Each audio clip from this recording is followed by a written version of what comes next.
ప్రజలకు వినోదం, సమాచారం అందించేందుకు ఉద్దేశించిన ఫైబర్ నెట్ ను వైసీపీ తన సొంత మనుషులతో నింపేసిన వైనం ఇప్పటికే బయటపడింది. అందులోనూ కేవలం వాట్సాప్ మెసేజ్లతో సిఫారసు చేయగానే ఎలాంటి నియామక పత్రాలు లేకుండానే కొలువులో కూర్చోబెట్టి జీతభత్యాలు అందించేశారు. మరీ ముఖ్యంగా వైసీపీ కీలక నేత, రాజ్యసభ సభ్యుడు విజయసాయిరెడ్డి విచ్చలవిడిగా సిఫారసులు చేశాడు.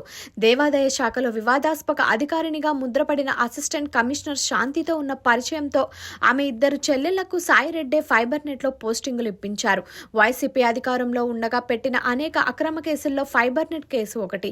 సంబంధిత ఫైళ్లలో శాంతి సిస్టర్స్ కీలకమైన మార్పులు చేర్పులు చేసి కేసు పెట్టేందుకు వీలుగా మార్చినట్లు ప్రస్తుత ప్రభుత్వం అనుమానిస్తోంది. సస్పెండ్ అయిన అసిస్టెంట్ కమిషనర్ శాంతికి ప్రియాంక, ఇందిరా, ప్రియదర్శిని అనే చెల్లెళ్లు ఉన్నారు. ఆమె విశాఖలో పనిచేస్తుండగా సాయిరెడ్డితో పరిచయం ఏర్పడిన సంగతి తెలిసిందే. దీంతో ఆమె ఇద్దరు చెల్లెళ్లకు సాయిరెడ్డి ఫైబర్ గ్రిడ్ లో ఉద్యోగాలు ఇప్పించారు. ఇందులో ప్రియాంకను ఎగ్జిక్యూటివ్ గా, ఇందిరను లీగల్ ఎగ్జిక్యూటివ్ గా నియమించారు. వారిద్దరికీ కనీసం నియామక పత్రాలు కూడా లేవని ఇప్పుడు గుర్తించారు. చంద్రబాబుపై అప్పటి fibre net chairman Gautam Reddy కేసు పెట్టిన సంగతి తెలిసిందే. దీనికి సంబంధించిన ఫైలు ఇదివరకే అప్పగించారు. ఆమె జూనియర్ అయినప్పటికీ కీలక పాత్ర పోషించారు. తాడేపల్లి ఆదేశాల మేరకు ఈ ఫైలులో మార్పులు చేర్పులు జరిగాయన్న సందర్భాలు వ్యక్తమవుతున్నాయి. కూటమి ప్రభుత్వం అధికారంలోకి రాగానే దీనిపై దృష్టి సారించింది.